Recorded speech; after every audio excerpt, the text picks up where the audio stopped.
Hey everyone, and welcome to the next edition of the Snapchat. Today I'm joined once again by a guest who I have the utmost respect for, and that is Bynx. Bynx, it has been a while since we've had a chance to talk on the podcast here, and since you've actually released a lot of new interesting content, which I'd love to break down. But before that, how you doing, my man? Dude, I'm doing so good, man. I really appreciate it. We had a really, really nice chat, a little bit catching up. Like every time I feel like we get the chance to just sit down and chat, man. It's like old friends getting like right back into it. But I've been really good, man. And yeah, you mentioned, I've been doing, we talked a lot about just like content and trying to improve stuff. And I've been really, really impressed with a lot of things you've been doing with like consistency and everything like that. And yeah, I started actually a new kind of like weekly series called BYNX BANTS, where I like go back and I look into something cool or interesting that's kind of happened throughout the lifetime as you've been playing this game for a really long time too. There's just really cool things. So I've been going back and finding cool stuff like that, and then also like finding time to talk about things. So it's been really, really fun, man. I appreciate you asking about it. Yeah, because I was watching, I actually watch a lot of Marvel Snap content, and I found BYNX BANTS to be like a really cool take on that type of video, and also your personality comes through in it, and obviously your domain knowledge, like the fact that bro, this game has been here since this bro has been here since the start of the game. You know what I mean? You're legit one of the OGs, one of the first people through the door, and so your perspective is super fascinating. So down below, I'm gonna link the most recent video of BYNX BANTS because I think it's absolutely worth watching. And Bynx, I think your content has been phenomenal, dude. And for me, it's been wild. So I'm in the stage in my life right now where my kids are in so many different sports, and I've been trying my best to really refocus on what I love about Snap. And I have to tell you, I got to give Second Dinner credit. I really do like the game mode infusion that they're providing. Sometimes it's at odds with they release the game mode as soon as the new season drops, and you don't have enough time to kind of rank up and experience the ladder, so to speak, because you want to get in the new game mode, get the unlocks and stuff. But I feel like they're doing a really good job of keeping Marvel Snap fresh. And I think that there has been a lot of effort on Second Dinner's side to not only improve the new player experience and the new player acquisition, but to make the game consistently feel like it's evolving and fresh. And of course, there's always room for improvement, but for me, I always get back to the fact that I like playing Marvel Snap, man. I just have fun playing the game, and for all its ups and downs and this and that, at the end of the day, I boot up the app and I'm like, yeah, this is pretty cool. Yeah, dude, 100%, man. I talk about that all the time. I feel like I honestly think me and you are maybe two of the most positive for Marvel Snap people out there. I'm sure some people get annoyed by it, but I can only speak my truth, man. It's legitimately just the most fun game. I always think back to when it first came out. It was because I've always liked games that are a bite size and you can get one in really quickly. I've always loved like Rocket League style games, or Pokemon Unite was the only MOBA I got interested in because it was a 10-minute MOBA, a really kind of bite size MOBA. So it's just a super strategic card game that you can get done in 4 minutes, and even if you lose, there's ways to make losing feel less bad. And then if you do lose, you just say whatever, go on to the next one. Yeah, man. And it's always so good to talk to you because I feel like you also share that sentiment. It's just, I just love things that I love, and I smile about it. I'm always happy to boot it up. And especially with man, the balance has been just so good. I feel for the last 6 months, I don't know if you feel that way too, but there's been times in Snap where I feel like it's been kind of up and down, and sometimes it just feels really hard to be able to kind of just play whatever I want and make stuff up. But I feel for the last 6 months, sometimes they go well, sometimes they don't go well, but you always feel competitive when you're just kind of throwing things together and making cool ideas work. You don't really have to do exactly what you got to do. Yeah, no doubt. It always feels even a deck that might be B or C tier, any meta list or whatever, you can still get to infinite with, you can still rank up with, you can still do well with. And I feel one of the major challenges Snap has right now is that you're getting so many new cards. The game is, I don't want to say the game's old, right? Because the game isn't old, especially when you think about TCGs like Magic and stuff like that. But Marvel Snap doesn't have rotation, right? And so as a result, every single card that comes out, we're going to talk about with Weapon H, every single card that comes out has to be able to compete within the archetypes it's niched into for those 12 slots, right? And I think that's one of the challenges we have where I think that they're releasing cards balanced. They are. I think they're trying to create interesting cards, but some of them are I don't want to say not worth the investment, but I feel there's a hit and miss between okay, you can play for instance, Zoo. Zoo is definitely like right now people say it's like a C tier deck. I think it's actually probably better than that, but it has these linchpin cards like, Gilgamesh and Mockingbird and stuff like that.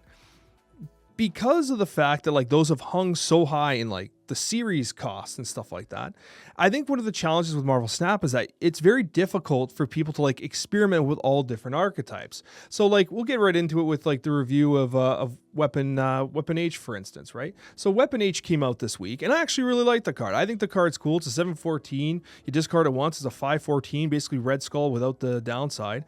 It's a good card, man. But like the problem is like, let's say you are a relatively new player. You're opening up series packs and you're looking at Weapon H, and like, okay, discard first of all is relatively inexpensive to build for the most part, but do you have Corvus Glaive? Do you have Proxima Midnight? Do you have Khonshu? Do you have MODOK? Do you have Scorn? And all of a sudden it's like, well, I can make like a scuffed version of a discard list, but it's not really going to hold up. Right? And I think that's one of the challenges that Marvel Snap has, where you have this inflation of like series cards. Everything's Series 5, it feels like, which is actually a question in the mailbag, so we'll get into that too. But because everything is like kind of expensive, the result is that with something like Weapon H, if Weapon H is the only card you're missing to kind of fill out the archetype, then like cool. It's a cool card to get, why not? But a lot of the players that I'm speaking to are like, well, yeah, Alex, I want Weapon H, but I also need Corvus, I need Proxima, I need Khonshu, and it's just too much to get in, you know what I mean? So I think that's one of the challenges, but you are right.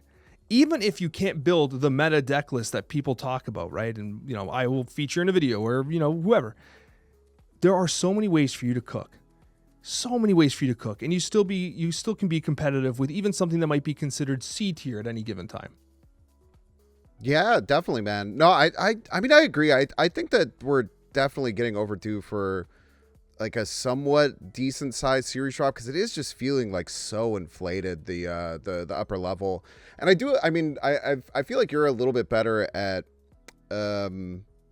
I guess seeing people from like their perspective, or maybe like being more open or aware of it, because I just kind of have a hard time, because as someone who's been Series 5 complete for so long, I try not to, I guess, like talk about or give my experience on something that I don't really have experience with, which is that side of it. So like, I feel like when people ask me about it on stream and stuff like that, like I kind of give some like weird and sideways answers, but like at the end of the day, I definitely think like a big series drop would be really, really nice to get some things smoothed out. But I certainly agree that there are a lot of ways to be creative, and there's a problem I would say with like let's talk about Weapon H for example, where this can kind of be. It's like there are cards that come out that are good, like regardless, or you can kind of like build around, right? Or you can fit into like different things without having to have everything. But like Weapon H definitely does feel like the deck that I found that I really like with them is more of like a very tempo focused discard deck, where you're just playing like everything that can get discarded, and that does include a lot of like Series 5 and Series 4 cards. So I think there's kind of a give and take. It definitely does hurt with things like Weapon H, because this is something where if you don't have all those tools and you're just like lady siffing it like once, like is that really worth it? Or maybe you don't, like, because I feel like Corvus is like so important for this. So I feel like there's kind of a give and take, because there's some cards that come out like Prowler, where no matter what you're looking for, that card can work for you. You can find a million ways to fit that into a different thing.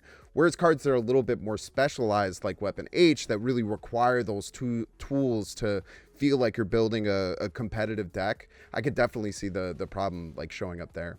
Yeah, for sure. Like a good card like that is like Merlin. Merlin can go anywhere, right? Like Merlin was a great season pass card. And I know we want to dive into the review of Weapon H, but I think we're touching on the series drops a little bit. So I'm actually just going to throw the mailbag question out here right now, because I really like what we're talking about here. It was Kaizu that said, and this was in reference to something that I had said on the prior podcast. Bynx, I was shocked, and I stated Proxima Midnight is still a Series 5 card. And I was blown away. I didn't realize Proxima Midnight was still Series 5. And then Kaizu had said, bruh, Jeff is still Series 5. And we literally had a season pass card, Spider-Punk, which plays almost identical to him. I can understand Galactus or Thanos, but it still sucks that we have old-ass cards from 2023 in Series 5. That was the statement. So Bynx, like, I'll let you kind of take the floor on what your thoughts are on that. But like, they're right, man. Like, we really have not had series drops. The last major one, we're almost on a year because they did one in like December, and I think they did another like 10 or 15 card drop like a couple months later when they had just taken over, like when the big publishing change switched, and then it just stopped, right? So. Yeah, man, there's cards from 2023 still in Series 5. Yeah, I think it's something that they should look at. And I think, you talked about how they are making some steps with trying to get, returning player acquisition or trying to work on new player acquisition. I feel like they're definitely signaling that that's something that's important to them. And I think something that could really, really push for something like that would be like a really big series drop, like something where people will tell their friends, be like, hey, or we'll actually go around and be something that's like truly impactful. Now, there's always the plus and minus, because I do feel like the Snap economy has gotten better almost consistently the entire time. There's been a couple hiccups, but the graphs like this, but it's still going in the positive direction, I would say. So it's hard, and I understand a lot of their communication with, if there was series drops and this, then like, what's it going to do for things? And you do have to understand things from the bit, or you don't. You can do whatever you want. But I try and at least understand things from the business side and try and, I guess give credit where credit is due, where, having a digital trading card game that is successful is almost impossible. Ben Brode is like the only person who can do it with not like an existing property, it would appear. But it's very, very rare, and it's very, very hard to do.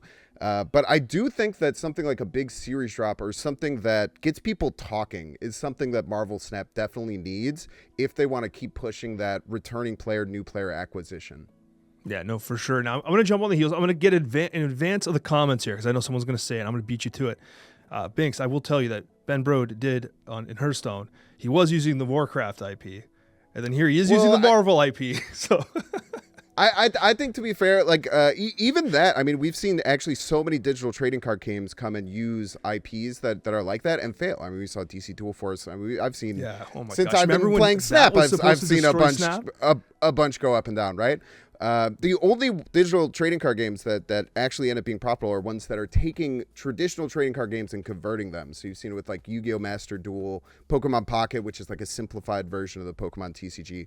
But outside of that, I mean, even though they are using really good IP, which I think is really important for the recognition and everything like that, no one else is doing it, man. Like there's like Shadowverse is like the only other example when I've asked so many times and tried to like figure out, like that's kind of the only one outside of like Hearthstone and Marvel Snap that's really been successful.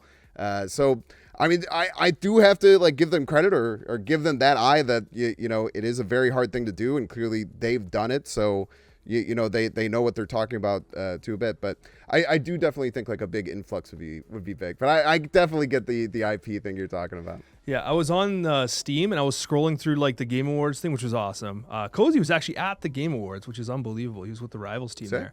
What an awesome experience that must have been. And anyways, I was scrolling through the Game Awards section on Steam, and sure enough, Marvel, it said past winners, and you scroll down and Marvel Snap had like this big banner on Steam where I was like, oh yeah, like it won like mobile game of the year. Mobile game of the year? Yeah, 2023, right? Yeah, it sounds right. I feel like they deserve it too. Yeah, I know. Hell yeah, they deserved it. And it's funny because I feel like we're like, Al Bundy talking about like his rushing average in Polkai. We're like, talking about like the good old days, like, well, remember when it won, remember we won Two guys sit down and name old football players. Yeah. But anyways, we are so off the beaten path. But I honestly thought that was a really good conversation about series drops and kind of the state of the game. And for the record, I think that they've been very, very generous with the limited time game modes. Not only do you have infusions of like fun and interesting things, like they're clearly trying to cook with the game modes, but like they're giving away cards, man. And even if you're like, well, they're getting some stuff now behind the premium pass, you're still talking about potentially 2 cards or a card behind 800 gold, which is a hell of a lot cheaper than 6,000 tokens, I will add. So I think that the card acquisition rate has improved. It's just there are a ton of cards coming out, like we're going to talk about today. Yeah. Like there's literally a whole whack of cards coming out. Yeah, we have a whole wall of them. Yeah. But with that being said, Weapon H, now in terms of Weapon H review-wise, as I kind of alluded to prior before we kind of went on a tangent, I actually like the card. I do. I like the card. But it was one of those situations where we needed to wait to see stats to see if it actually displaced the current versions of discard. Now, I'm going to jump ahead here, and I'm going to steal a little bit of thunder and say that according to Untapped-based statistics, ranked 80 to 100, since its release, essentially, it would appear as though it consistently has a 1 or 2% win rate lower than that of just straight up Apocalypse or straight up Khonshu, and very consistently the cube rate is also lower. So it would appear as though the initial stats we are receiving is showing that Weapon H on average makes the deck worse. Now, it doesn't mean that, we might not cook something unique with Weapon H, but as of right now, the archetype, as you would expect it to be played, is just straight up better with Khonshu APOC, right? So that's kind of a little depressing, but I don't know. They don't have really that many dials they can move on this card. I still like it. I still think I might want to play it. Bynx, how was your experience with Weapon H? I like the card too. I originally tried it in like a Black Knight list, and it felt okay. It felt like it was probably best in slot in a Black Knight list, maybe or maybe not. I couldn't exactly tell, but I just think Black Knight is terrible. Like, Black Knight is like a way to make big power to get around Shang-Chi that no one plays anymore, and it's just like that deck just doesn't feel very good. And I think that I do think that I'm not saying that it's better or worse in any way, but I do think a lot of that like win percentage or just like putting him into like more classic discard deck, I don't think that works. I don't think this is the kind of card that fits into, either like the Dak and Bullseye style of discard or the Dracula APOC style of discard. I think this kind of like lends itself to a different style of archetype, and I really liked it in like a tempo. I think I mentioned this before, like a tempo style discard list where you're kind of just okay with all of your cards being discarded. And then if you discard a card you don't want to discard, you're running Khonshu, so you can revive that. And you're able to like push your energy level with Corvus to just push ahead. It's a very solid body to 3/5. You're discarding cards that can end up going out onto the board. And I feel like it definitely worked very, very well in that style of list where you're just getting like a 3/14 to play alongside like a Morbius or something at the end of the game and just like blow out with power. So I think that some of it might come with people having this idea of what this card should be and trying to force Weapon H into it, as opposed to I think he's a much better card when you change the way that you're playing discard to be a little bit, different and have a bit of a different focus. Then I think Weapon H actually improves and makes that much more competitive than it was before, because it kind of replaces like Wolverine that would have been in that list, which is like a discard and then it becomes a 5, which is basically like a bad Proxima in that deck, to this card that can be super, super impactful at the late game. I actually like that. We do often find that like, a new card releases and people just try to shoehorn it into like the existing archetype in some way instead of trying to actually brew around it. Now, I was playing some Agatha Redshift with it with Isan. I liked the idea of like Isan pulling the Ebony Blade, pulling what Redshift generates generally was good too. And then I found myself playing a form of dependable discard where I was essentially using like Colonel America, Power Zombie Man, or whatever the heck his name is, Zombie Power Man. Zombie Power Man. Yeah, that would be the name. I honestly, for some reason, Zombie Power Man and oh my gosh, Zombie Giant Man. Yeah, I can't get their names. Dude, right. I say their names wrong all the time, and people correct me, and I just ignore them. I'm just gonna keep saying it wrong. I guess I don't know. Yeah, it's for me at this point. It like doesn't even matter. People know what I'm saying when I'm saying Zombie Giant Man, and people are like, oh yeah, I know what Alex is talking about there. But yeah, I was playing in that kind of deck, and even like there was situations where like it kind of felt bad to like not play it as like a 2/14 or 3/4, whatever the heck it would drop down to, 3/14. I was like, you know what though? I have a Dracula on board. Dracula gets the power, and then Morbius goes up still. So like there is still benefit to it. And generally speaking, like I did win games where I used it as a backup APOC. It felt versatile. It felt decent, but it felt like a card you don't have to chase. If you are a discard stan, Definitely agree with that. Yeah, like if you're a discard stan, like absolutely add it to your collection. Because it's a good card. Like, it is a good card. But I wonder if it's like, I don't know. I don't know if, like, you're going to see Weapon H be the premier version of this card. Not yet. But I wonder if it's like, I don't even know what dial there's a card coming later, too, that we're going to talk about that might have some impact on a deck that Weapon H might be in. That's true. Bynx, any closing thoughts on Weapon H and whether or not people should be throwing their tokens at him? Yeah, I think you hit the nail on the head. If you love discard decks, you love the discard archetype, obviously you want this card. It's interesting. You can build different kinds of discard decks with it. If that's not super your cup of tea, it's pretty nice card to skip. And it's always you kind of mentioned this before. It's kind of funny where like every card feels like it has to be impactful, but then the moment it's a little too impactful, then people get mad. So it's like this impossible balance to always hit. So I think cards like this are good for the game. You know, it's good for a specific type of player that they can go out and get. It doesn't seem like it's going to be something that's way overpowered or something that you have to feel like you need to have to compete. And I think that's a very solid kind of card to be coming out in Snap. Yeah, absolutely. No question about it. And that is going to take us to our new cards of this month. We have Maverick. Now, I came in hot on Maverick in the preview. I got to tell you, not only is Maverick spicy, the 3/3 that reads, activate. Give the next card you play power equal to this card's power, right? Also, I always find that Marvel Snap's cards, they don't use like personal pronouns. It doesn't say like Maverick. Give the card my power. You know what I mean? Just give it my power. Could save some text space, but maybe there's a reason why that they don't do that. When I reviewed it on just, when I kind of gave it on the preview, this was my 5-star of the month. There were 2 cards that I really liked this month. I liked Maverick, and I really like Aurora. And Aurora for reasons that I can't quite get into. I will get into. Aurora's Alpha Flight, so hell yeah, I'm going to get in on it. And your boy's making the Aurora video for the official Marvel Snap channel. So let's go. Congrats, yeah, hell man. yeah. So I'm actually excited. Well, it was Alpha Flight. So I saw, I'm like, yo, you're releasing an Alpha Flight video. There's only one Canadian you've got to get on the screen here. So that's how that happened there. I don't know if I'm supposed to reveal that. Did I just get kicked out of the creator program? Possibly. But probably fine. I'm probably fine. I don't think they care that much about that.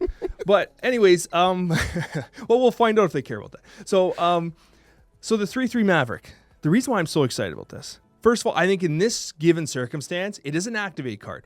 I think activate's actually really good here. I think it's really good because with Surfer, sometimes you want to sequence things in a very interesting way, and it allows you to do that. Not only that, it is, I don't know, no, it is only that. I just want to play it in Surfer. I don't care. There's probably a million ways. If you want to see true cooks, you go to Bynx's channel where he's going to cook. If you want to see Silver Surfer degeneracy, you know where you're going to find it. I'm not even going to come with another deck. I'm literally coming with Silver Surfer and only Silver Surfer because I am so excited to pull out my boy in Silver. Dude, I mean, this is a this is a great Surfer card, man. I think it's a very, very powerful Surfer card, especially ones that are using things like Galacta and Gwenpool and stuff like that. Like if you're buffing this in hand, it's even more impactful because if you want to get like the Surfer buff on it, then you have to play a card after Surfer, and then the 2 points that you're getting extra from Maverick, from that, they would have just gotten from being played before the Surfer anyway. So like, I don't think Surfer's impact on it will matter like too terribly much. Maybe in like a Surfer Absman type thing where like you play the Surfer and then you activate it and then you get that power extra on the Absman to get even more power onto it. What I'm excited for this with is the idea that I was not excited for this, and people were actually asking me about this card, and they mentioned Galactus. They said this is a card that you can play out that will give its power to Galactus before it generates. I'm like, 3 power, you could try and buff it, but then you might be trying to buff other things instead, and it might not work. And then I remembered Jocasta and Prodigy are in the game, and you could set up a lane with Maverick, Jocasta, Prodigy, trigger them all in that Rube Goldberg machine and slam down like a 21 power Galactus. So that's kind of something I'm really excited about. I think all activate cards, you really have to think about how they'll work with like the Jocasta blender that goes on to just make a million activates for it. And I actually think that there is something here with a style of Galactus utilizing that Jocasta trigger, which could be really, really exciting and really fun to play. I don't know how you've done this, but I'll tell you. I think you've piqued my interest because there's something over the last little while that I've learned about myself. It is that if I can make people just kneel before Galactus, I will do it. In fact, it ruins so many of my videos. Anytime I'm doing a video about a card, like Adamantium Infusion or Fallen One or whatever it is, if Galactus is in my deck, it's not a video about Adamantium Infusion. It's not a video about the Green Goblin mask. Like play me. Go ahead, play me. Yeah, I'm like, no, they're going to kneel. That's what's going to happen. It's just me snapping into making them kneel over and over again. And I love it because everyone comes in, they're like, well, this is not actually an Adamantium Infusion video. It's just a Galactus video, but I'm okay with that, right? You would have to. Okay, I swear this is what my notes say. So I have a bunch of notes for this card. The first note reads, and I'm gonna quote my exact note. I'm gonna play it in Surfer and only Surfer. IDGAF. And for those that don't know what IDGAF means, it's I don't give a flip. And for some reason, I think you've actually convinced me otherwise. I might just try to bring something Galactus, or I might just check out your video and then call it like Bynx Neil and just play some of what you cook too. I didn't actually think Galactus, but if you're trying to do that, the Goldberg machine, as you said, every time people say it's Rune Goldberg, is it? It's when you do the really complicated machine. Rube Goldberg. When someone says Goldberg, I always think about like the Mighty Ducks and how like he was like the worst goalie ever. I don't know WWF. Oh, that's another Goldberg. That was the guy that speared everyone, right? Mm-hmm. That's right. And he was undefeated for the longest time. Mm-hmm. Buddy, I wonder how much you got paid from the WWE just to like wander out, just to like, do the entrance, just to get speared by Goldberg and just never have a career after that. Like he just hit so many random I'd be down dudes. for that, man. I'd let you spear me for like $10, man. Yeah. Like you do it for free. Yeah, it's true. That's true. But anyways, yeah, I do think this card's really cool because there's a lot of like natural things you can do with it as well. Like again, leaning into Surfer a little bit here. Forge into it is perfect. And the reason why I like Forge into it is because like sometimes with Forge, you play Forge on 2 and like you're like, okay, well, I don't really have a great play next. I hope I top deck Shaw. I hope I top deck Surfer. I hope I top deck blank. You play Forge into Maverick, and Maverick's just like, don't worry, bud, I got you. And he just he'll yeet that power whenever you need it. Like he kind of is almost like a redirect, like a ricochet of Forge's power. So I kind of think that's cool. That might be some added versatility for Forge. So I think Forge stonks goes up. I like the idea that you can actually play Maverick on 5. 5 is a bit of a weird turn for Surfer at times. You're not really playing Sarah anymore, so it's usually like, I'm just going to play another 3 or whatever. If you think about it, you can actually Forge Maverick, or you can play Maverick on 5 after it's been hit with Gwenpool, or you Galacta on 4. You know what I mean? Into the Maverick. And so I feel like on turn 5... Then you hit that on Brood, and then the Brood gets huge, and then the Surfer comes. Yeah, man. Yeah, exactly, right? The idea with Brood and Shaw, I guess I didn't even like think about as much of how much that deck would really benefit from like that ping-ponging of power, where now instead of Forge giving you just like 2 power on 3 Broods, now it's giving you 2 power on something, which is then giving you 5 power on your Broods. Like... That is really, really nice how all those cards could really synergize together. Yeah. So anyways, that's my thought. I'm excited for a Surfer card. Will it hit 5-star power-wise? I actually don't think so. I'll be honest with you guys. When I say 5 stars, I'm talking Alex is just super excited for this card, and I can't wait to play it. This is my 5. Oh, man, this or Aurora, which one do I like more? It's hard to pick. It's really hard to pick. They're both 5. Like I'm going to get these cards no matter what. If I was a free-to-play player, I'd have saved for these cards for 2 months. You know what I mean? Like I would have been absolutely okay whether or not they're meta or not. I want these cards. That's where I'm at. If I had to give like a power rating, Aurora do, by the way. What does Aurora do? You've mentioned Aurora like 3 times now, and I haven't. I don't, Aurora is next week's video. Hold on. Don't I have her here? Hold on. I can just switch to the. Oh, buddy, look at this. Aurora, the 6/6 that reads on reveal. Give one of your other on reveal cards at each location plus 2 power. Repeat for ongoing, activate, and end of turn. That's what she does. Sorry, it was hard to read because it's like really, really small on my screen. But no, I have seen this one. This is a sick card, man. The deck building possibilities are endless. It's super cool. So I'm really excited about this card too. So Maverick and Aurora for me are just 2 absolute bangers. If I had to guess like the star rating power level, I think it's like easy 4. Like 5-star excitement, 4-star power for me. Bynx, star rating, what do you think, bud?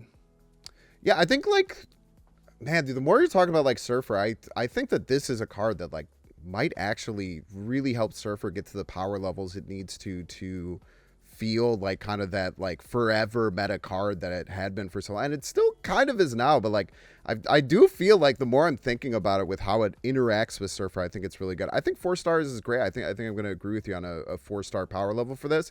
And it's just a really interesting card that like, Galactus, or I think that there's a lot of like the ways that it can work with like Taskmaster style decks. Like I do think that there's all these different things that having an activate card that can just add power whenever you need we haven't seen that in Snap, right? So I do think that, this card is very exciting, and I do think it's going to be very powerful.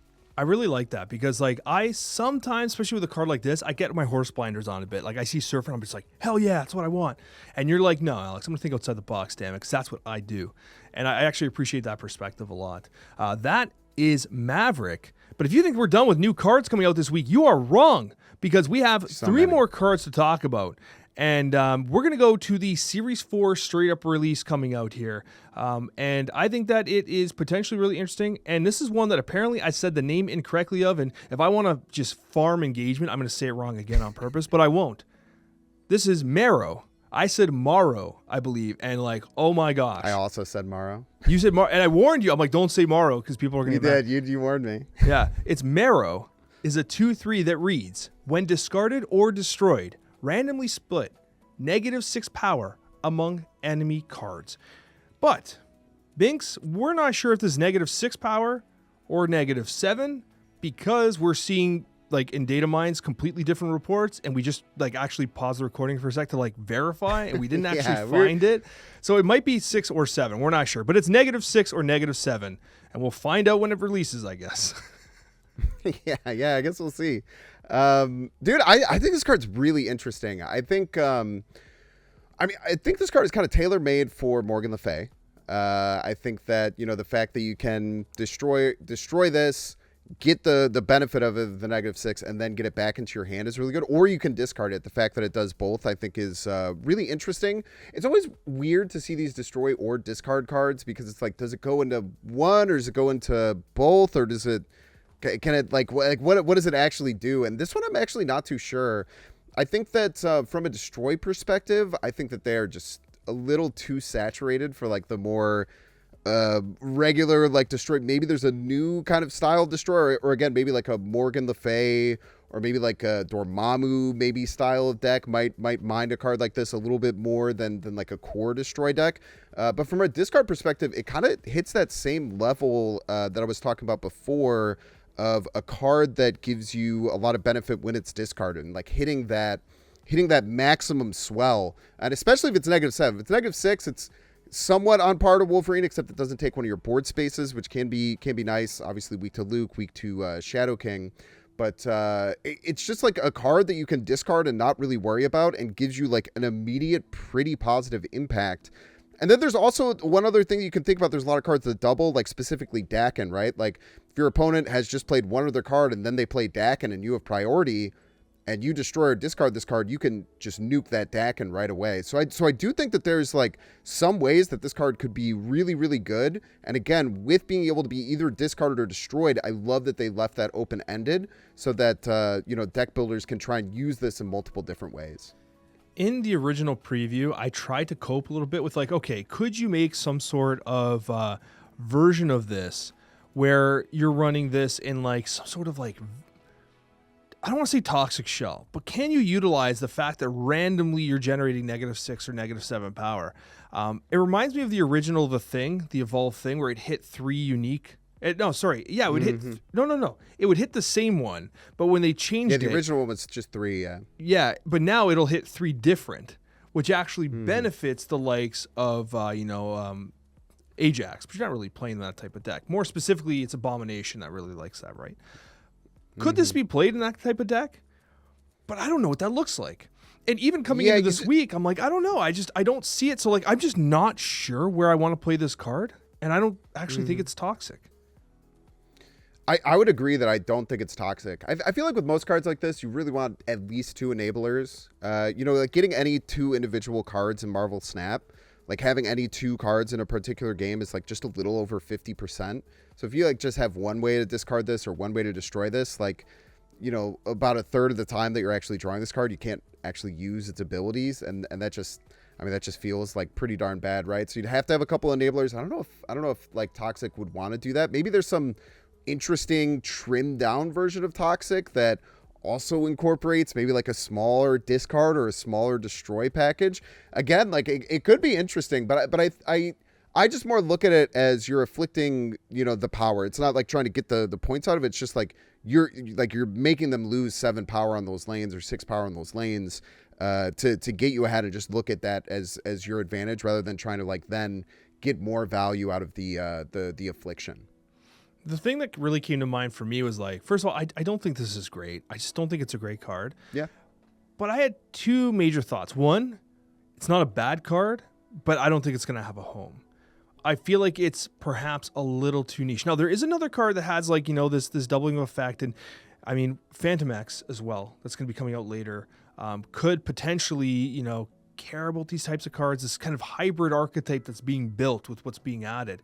But I'm going to throw out some massive cope. And this was like a shower thought I had, okay? So I want you to just imagine me in the shower for a sec. So that's the important part. And then I'm thinking about Marrow. And I'm like, you know what? There's a chance that these like hybrid cards, are these draft cards? Because if you think about it, right? Like this is a card that in a draft mode, what if you draft this for discard? Okay. What if you draft it for destroy? Okay. It's a little less narrow and playable in 2. I'm just throwing it out there. Now we have multiple cards that can kind of do that.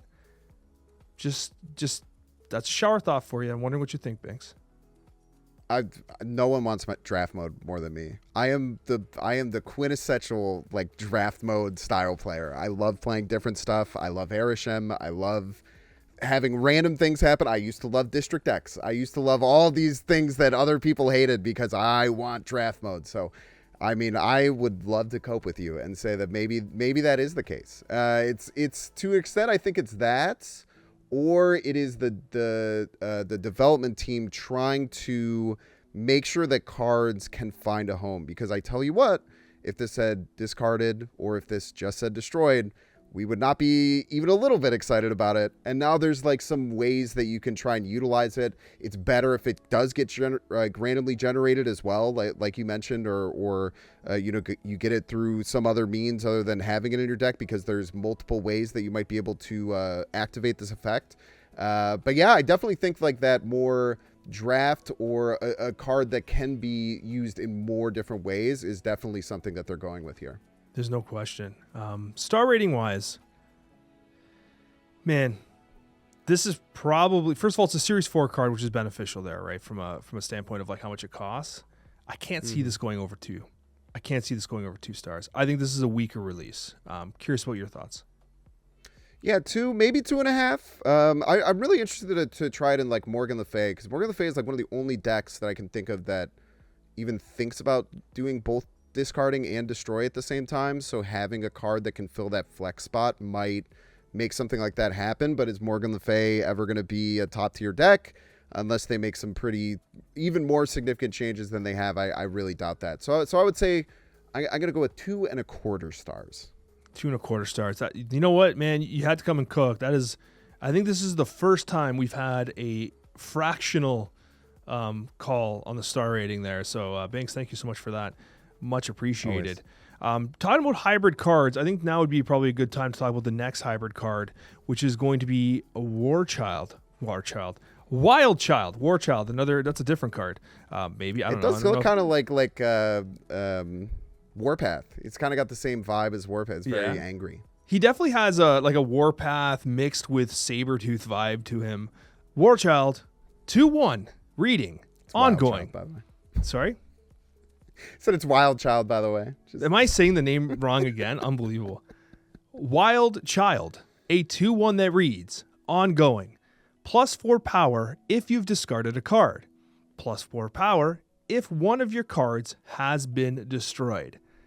So this is a card that's looking for multiple types of interactions. It's looking for a discard interaction, and it's also looking for a destroy interaction. So this is a high-powered 2/9 if you manage to do both. What are your thoughts?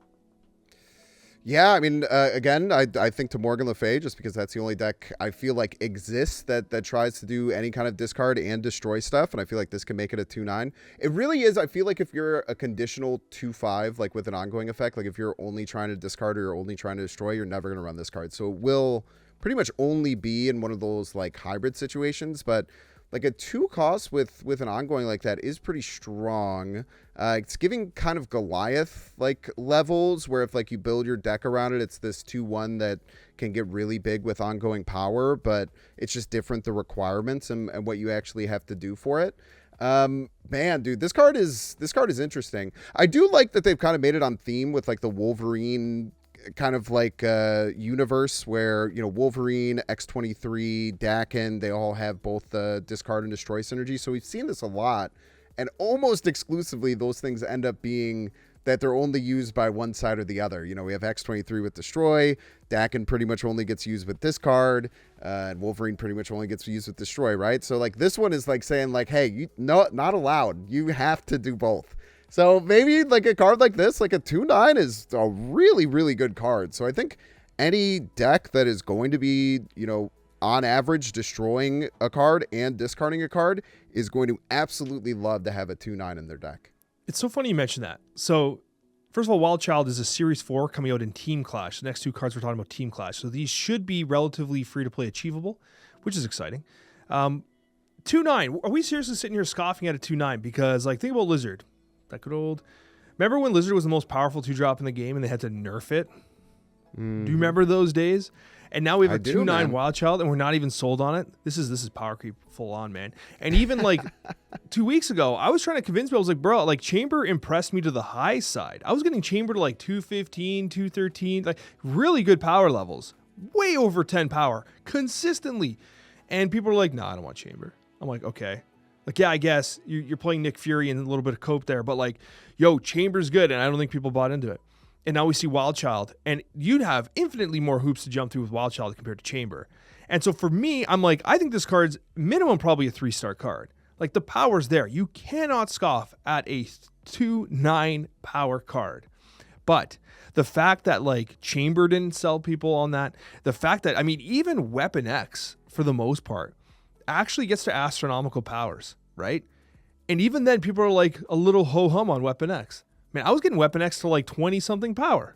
Yeah, I was a little all in on the testing, and like we kind of make the decks to like see what the card can do, right? We send it through its paces, so to speak. But like this is probably a good card that just might not see play until this particular puzzle building deck archetype gets figured out. Then all of a sudden it's the one you need. Yeah, I mean, I think that it could be really interesting to see like a destroy deck just like running like, I don't know, like a Blade and a Corvus or something, or watching a discard deck that's just running like a Killmonger and a Carnage or something like that, right? I feel like could be really interesting to try and make use out of a lot more of these cards. And especially, you know, you throw things like Marrow, and then Wolverine works really well in that mix, and X-23 works really well in that mix because now you have multiple ways to do it. I think it's something that I don't know. I mean, like I to be honest with you, I hadn't really looked into Wild Child until like just a little bit before we sat down here, and having all these like more ways to really encourage that style of deck, I think could be really, really cool.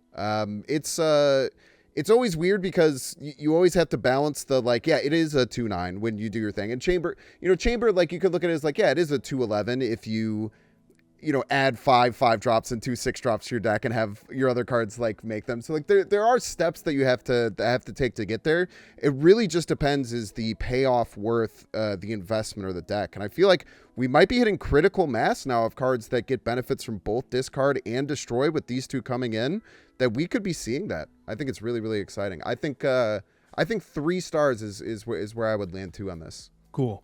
I will say though, is like probably one of the first places I'm going to take it into a like Misery style deck, because at the minimum, I'm just trying to figure out the discard side of that. But at a minimum, like this could be a backup to Firehair. You know, you do like a Hood, Firehair, or Wild Child, 3-drop Misery type thing, right? And I think that could be potentially interesting. I was also thinking about this. It's like, well, it has to be one of your cards that's being destroyed. If it was just if a card is destroyed, it would have been so cool because you could do kind of like it could just go into a gladiator deck, right? Where you're trying to mill them and stuff, but it's not going to work in that because it has to be one of your cards being destroyed. So I still think I want to cook a little more with this. I like coming into the week of the pod with like more concrete decks, but this one here is just a little weird. And I'm not convinced it's going to be an absolute banger, despite the fact the stats are there. And I also wonder if like the next data mine we're going to get is going to have more of these types of cards that starts to build out this archetype, where like Wild Child, just like Wild Child and Marrow are like the first steps in the first releases into what is now going to be a different style of hybrid archetype. And can Morgan Le Fay bring them to where they have to be now? Like, I kind of doubt it. I like Morgan Le Fay. I think it's a really cool card, but it's a lot of hoops to jump through, man. It's a lot of hoops, and you're adding more hoops now with Wild Child and Marrow. So it's like, I'm just not convinced it's going to do what we want ultimately. But there is one card that I think is going to create some additional fervor. Fastball Special. Now, this is an absolute beauty. Not just from like a flavor standpoint. Like, you kind of discussed it earlier about how like Wild Child, Wolverine, Sabretooth, they all have like a X-23. They have like this lore flavor. Someone at Second Dinner is honestly on point with the lore stuff. Like they read the comics, man, because that is something that Marvel Snap does very well. Whereas like the cards, they kind of do feel like the hero in some degree, right? Which I think is really interesting. With regards, with that being said, I'm going to say, I still think, and I'll die on this hill, I still think Patriot and Captain America should have their abilities flipped. Because Captain America inspires the average man. The man with no ability. That who is inspired by Captain America. When it comes to the Patriot can buff the ongoing cards. It is Cap who brings out the best in the rest of us, right? Festivus for the rest of us. That's unrelated too. But also happy Festivus for those who celebrate.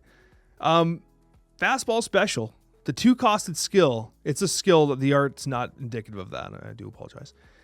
On reveal, destroy your highest power card here to afflict an enemy card here with that much negative power. And that is Fastball Special. Bynx, I'm hyped for this card, but I'm going to give you the floor because I know you're hyped too. Oh man, this card is sick. And it's kind of interesting because I talked about the Maverick stuff you could set up with Galactus. This is the best Galactus card they have released since Galactus has been out, man. Like being able to, if you can, wave into it or get a little extra energy, maybe on turn 7, and you can Fastball Special your one giant card that's on a lane, destroy it, put that into negative power, and play Galactus at the same time. That is, you are adding a layer to Galactus. You used to be able to do this. I ran some Merlin Galactus stuff where you would play like Once and Future All to like pull a card away from the lane and then have Galactus land in it both on the same turn. And like that was like the way I feel like I could get people completely off guard with Galactus. This card takes that to the next level, and it's cheap. I think that this card, I'm having so much trouble thinking of other things to do with this card because I'm so excited about making people kneel with it. That is the spirit, buddy. That is the spirit. And you're right. This is such a beautiful Galactus card. It doesn't just stop there either. We'll talk about other cards too, everyone relax. But I feel like this kind of occupies a similar space to what like the Hobgoblin did in Galactus, right? Where it's like that very insurmountable power differential you're creating. Except with this card, you can actually, even at its worst, what if there is like a Monster Island and they throw up a monster there and you're like, well, now I'm cooked, right? Like I don't have any place to play Galactus. But now you do. You know what I mean? Now you do. It gives you this extra out to allow you to force people to kneel. And at the end of the day, that's what Marvel Snap's about. It's about kneel before Galactus. It's slowly becoming one of my favorite cards in the game, I gotta tell you. There's just something just ruthless about it that I love. Like it's amazing. Yeah, it's but I like it when it comes out of nowhere too. When it's like I like taking the high roll where like I don't even have anything in like the right location and they have like, something there. I'm like, you know what? They're not gonna they think I'm giving it. They think I'm giving it. You know what I mean? Imagine if this worked. Yeah, exactly. And those are the best moments with it too. And it's even better though when you pull that move off, right? And they give you the Miss Marvel thumbs up, and you're like, yeah, we broke their spirit today. That's a phone. Rest in peace, phone. But with Fastball Special, yeah, obviously beautiful with Galactus. And another card that you can often play in Galactus-type shells is going to be Nimrod. Like, Nimrod really benefits from this as well. Like, this is a beautiful Nimrod card. I love those decks, man. I love the Nimrod decks. I think this also benefits the Adamantium Infusion style deck with like the Black Panther. Obviously, this is going to destroy something, and you can bring it back with Adamantium Infusion. So there's that, right? 2 skills working hand in hand. Adamantium Infusion is kind of expensive, though. Very expensive. 2 times the cost of the Fastball Special. I had this thought, too, Fastball Special. Wouldn't it have been hilarious if this card could be free if you had Colossus and Wolverine? Like, if you on the field to play? Hulk and Wolverine, right?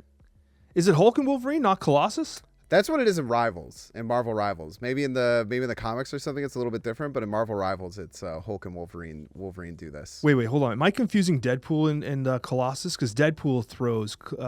In Deadpool 2? Yeah, Colossus throws Deadpool like the fastball special, right? That sounds about right. I haven't seen that in many years, but that sounds like something that would happen in that movie. Okay, lore geniuses down below, hit us with the fastball special lore, because I'm thinking it's coming from Colossus throwing Wolf. Hey, no, he's right there. Look, he's in the art. Colossus is throwing Wolverine. Like, you can see him. I don't know what you're talking about. Oh, dude, that is definitely a Colossus arm. Maybe it is, man. Maybe in Rivals they changed it. Yeah, okay, so I'm not crazy. That is absolutely Colossus's arm. You're not crazy. All right, so someone down below is going to let us know for sure. I'm reading through my Alpha Give us a Flight paragraph. Give us several paragraphs down below.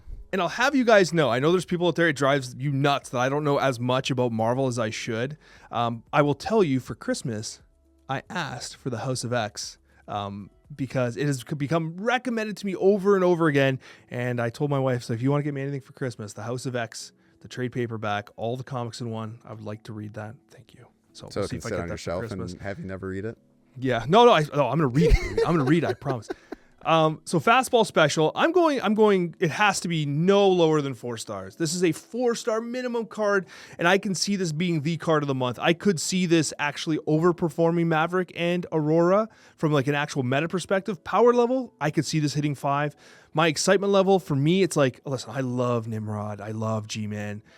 This is like 4.5 territory for me. Like, I like this card a lot. I'm glad it's coming out. I'm glad it's in Team Clash as well, not a Series 5 card. They could have made the Series 5. They could have made Fastball Special the super premium Season Pass card, and that would have made sense to me, but they didn't.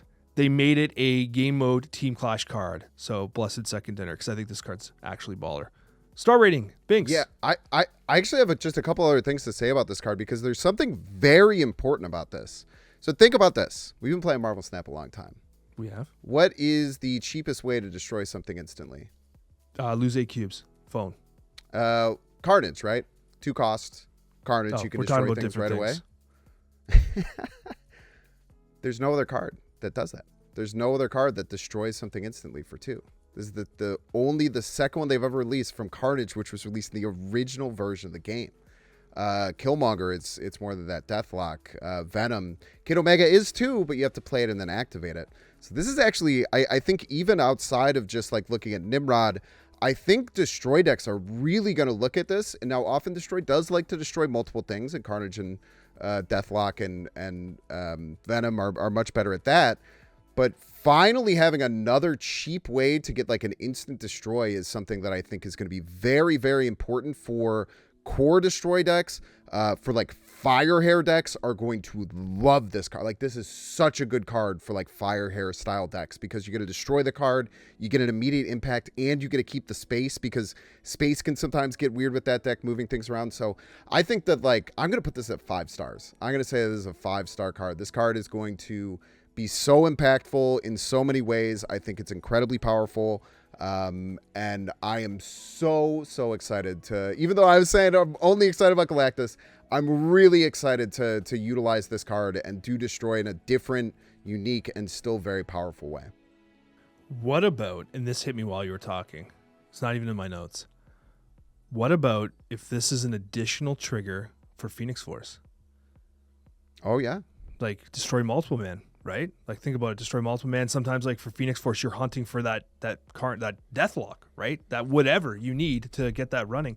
I wonder if Fastball Special, it could potentially bring back Phoenix Force a little bit. But I think Phoenix Force needs more love than just this, but it's kind of interesting, isn't it? Well, I feel like there's like those Phoenix Force, Elixir, Adamantium Rejuvenation decks, which kind of started to pop up because they used to. I talk about like critical mass a lot in this game. Like, once you get a critical mass of cards, so many more things are possible because it makes your deck consistent, right? So I feel like Adamantium Rejuvenation really did a number for that deck, because instead of just having Elixir, which is good, but it has to be the turn after, and Phoenix Force, which is good, but it's expensive. Now you have Rejuvenation, which is also pretty expensive, but then you double the cards, and now there's been so much going for that, and I feel like this is just adding another like cheap tool that doesn't take space on your side. I think that's really important too. Yeah, just so excited to see that like Firehair, Phoenix Force, Adamantium Rejuvenation deck really probably becoming a real contender once this card comes in. It was really fascinating as well is that, like, I remember when I was testing Adamantium Infusion, I was playing with a Magic deck, but I wanted to make sure we could do things on turn 6 as well, because Magic is a little unreliable at times, right? I will tell you that Carnage into Adamantium Infusion was a play line that worked really well for turn 6. Two on the Carnage, 4 on the Adamantium Infusion. Fastball Special is the same thing. Fastball Special was 6. You can play literally Fastball Special, Adamantium Infusion on turn 6. 6 energy. And you can actually make some magic happen, right? It's not crazy. And if you think about like something like a Black Panther, right? Let's say they're expecting Zola. You could maybe trade that location with the negative power from the Black Panther alone. Like if you throw like that much negative power to the other location, they might be just sitting -1, right? And then you Adamantium Infusion to the other side and double the doubling, right? You're Irish at that point when you're doubling. And so, baby. Yeah, hell yeah. Double. I really do like what Fastball Special could potentially do. And that is going to take us into our Snapchat mailbag, which we kind of actually disintegrated a bit because we already talked about one of the questions. Yeah, I was going to say, do you have another one? Or is it I have another question. Oh, hell yeah. Hell yeah. Actually, people have been asking fewer questions. I got to tell you, the Snapchat mailbag, fewer questions are being asked. But so if you'd like to ask a question. What the heck, guys? Hey, Yeah. you, the one who's been thinking about asking a question, ask it. Yeah, ask it. Alex is the nicest guy ever. He'll answer. Yeah, ask me anything. This is an AMA now. So, anyhow, we did talk about the series drops, which was really cool. Actually, I think that was a really important conversation. I actually really liked your take on that too. And we do have another question, and it's from RP Fusa, and it reads, "Solid episode, but I would have enjoyed if you guys touched on your thoughts on the Grand Arena decks. I think this iteration is lackluster, but having a fresh set of only pre-mades with no ability to customize, I thought would be something Alex would be excited about. Additionally, it could have been a solid talking point on what's 1 or 2 cards you could change in each deck. But I understand it's a time constraint, just some food for thought." I like the question a lot because I kind of wish I talked about the Grand Arena last week, so we're going to talk this week with our boy Bynx. Yes, you are right. I actually really like the pre-mades. I don't like the balance of them. I think that they missed the balance, and I'm really concerned about this because I hope they didn't take away from the pre-mades that, people were mad about Grand Arena this time around. It must have been the pre-mades. Well, it was the pre-mades because the balance sucked, right? You had one deck that was light years beyond, like literally 60% win rate versus 40% win rate elsewhere. And the only reason why it was a 60% win rate is because the friggin' mirror matches someone has to lose, right? So, like, obviously it's super scuffed. If they were more balanced, then it would have been such a better experience. And I really hope they don't take away from the fact of like, well, people didn't like pre-mades. F this, we're never doing it again. I loved the pre-mades after you fixed the balance. So I wonder if there's some sort of hybrid result where it's like, okay, maybe it's a pre-made for like the first 4 days and then they open up the customization, or I don't know, man. I'm just kind of concerned. I love that idea. That's a really good idea. Yeah. I love that because my big thing is what I think that the big missed opportunity was releasing it on a Friday and then being gone for the weekend, the dev team, and then not doing any balance changes until Tuesday. That was the problem, because if they had changed the game 2 days in, right? Like I feel like they were a little bit quicker last time. If they changed it 2 days in, I feel like people wouldn't be so upset. It's the fact that like by the time that they changed it, everyone was already like, all right, I don't even like care about this anymore, right? But I think that what you're recommending actually does the same thing, where it adds these pre-made decks that you can try and you can play, and maybe they're a little imbalanced, but you can still go for it. And then halfway through, then the floodgates are open. Then you could start doing custom stuff. I think that is I don't know if you just came up with that on the fly or you've been thinking about that. I think that's an incredible suggestion. Oh, well, thank you, Bynx. Honestly, I feel like that suggestion might have been made a long time ago in a comment or something. I'm trying to listen. We read lots of comments. I don't think it's entirely just my idea. It might be my idea. I feel like I've said it before. The idea of only pre-mades was something that I had been preaching for the longest time. I honestly wish it was executed better. Yeah, I'm so sad. I think it was an execution thing. And I'm happy they tested it. Like this is where when people are like, this is what gets me upset is when people are like, oh, why would they do this? No one wants this. This is crazy. Like, it's like, well, first of all, people do want it. You don't want it, and that's okay. But there are people who do and who have asked about this every single time these limited time game modes have come out, that they would either like it to be multiple queues, which is always hard to split your queue up in a live service game. It's always really, really hard for them to choose to do, because it just makes it so that all of the different queues in the game have lower population, which is just not good for matchmaking and stuff like that. But yeah, I think that testing stuff is so important, right? Because we would never know if we actually liked it if they never did it, right? So I think that testing is good. I really think it was a missed opportunity releasing it over the weekend and not doing anything about the balance. And the Thanos. What the heck were they thinking with that Thanos deck, man? The Thanos skill is the most ridiculous thing that I've ever seen. Like, you have a deck that an extra stone doesn't draw because the space stone can't draw Thanos, because Thanos is always in your starting hand, and you have hand space issues because you're holding this 4-cost skill the whole time. And what are you supposed to do? You're supposed to draw all of the stones and play Thanos to get an okay skill that's probably just worse than Black Panthers without the requirement. There were some big misses, but the Thanos one is the one where I'm just like, what did you think was going to happen? Yeah.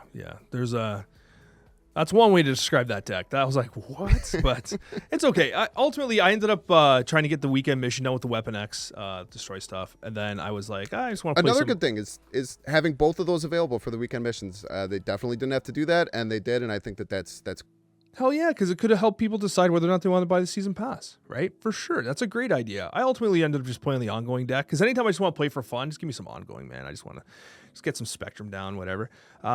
But I will say that I do like what they're doing with the limited time game modes. I'm excited for Team Clash. I do like the idea of pre-mades, and I hope they do revisit it. I will also mention, though, you did touch on people saying, like, kind of like getting in secondary's face, but like, this idea sucks, whatever. Something that like you would know and I would know and that they would know, but maybe you listening don't know, is if you were to try to listen to every piece of advice you get at any given time, you lose your mind. Like, I will literally get a comment that says, Alex, this video is garbage, I'm unsubscribing. And then the next comment is, Alex, this is so helpful, thank you so much. Like, you can't always... Our brains are broken. Yeah, like, it's impossible to, like, appease everyone, so to speak. And sometimes the best thing that they can do is take a chance and then get internal data. See what all the casuals who are playing on their phones on the Johns, what they do. Like, what do they like? We're the super engaged people, right? As Bynx is glitching like crazy on the screen. I don't know, he's just, like, nodding like crazy. I don't know what's going on. It was like some sort of Discord glitch there, but... like, we're the super hardcore engaged people. What are the people taking a dump thinking, right? And that's what Second Dinner needs to consider as well, right? Yeah, I do talk about that a lot. It's like when people like have these takes, it's like we are all in the top 5% of people who are engaged with and mess around with this game. I know that because you're sitting down and watching me play it. And that's like, you know, like that's what's happening. And like, it's very hard because people get, especially like, you know, people who are super active in like Marvel Snap Discords, and they're hanging out with other people who are even like in the top 1% of people who engage with and mess around with the game. And get very hard to remember that this is a big, like, wide-ranging mobile game that's trying to reach a lot of people and trying to appease a lot of people. That's not just this super dedicated community. And I think that compared to the size that we take up, I feel like Second Dinner is always over like pushing and trying to appease, I think, this side of the community. So I think that, yeah, I think that that's something that people don't have that, I guess, like the second to take a step back and remember that. I think that that's always helped serve me in understanding things that Second Dinner does, is really taking that step back and trying to think about it from like a holistic standpoint, not just like how it affects you personally. And I think that ends up giving you a much better understanding of like what's going on and why they're doing what they're doing, as opposed to just thinking that it's because they hate you, which is what I think some people do. And that's kind of a little crazy to me. As always, down below, I will have all of Bynx's content linked. Guys, you got to follow him on Twitch. All of it. I actually watch your stream all the time. Awesome streamer. Fantastic content on YouTube. All of it's going to be down below. And do me a favor, follow your boy, because he's an absolute beauty. Bynx, thank you so much for being on once again. And we will have you again, because you know what, man? These are always absolutely wonderful conversations. Dude, cannot agree more. I'm always here if you ever need someone to be here with you. And what an absolute pleasure it is every time we get to jump on and catch up and have a good conversation, man. I really appreciate you. Thank you so much, Bynx, and thank you guys for listening, and we'll see you on the next one.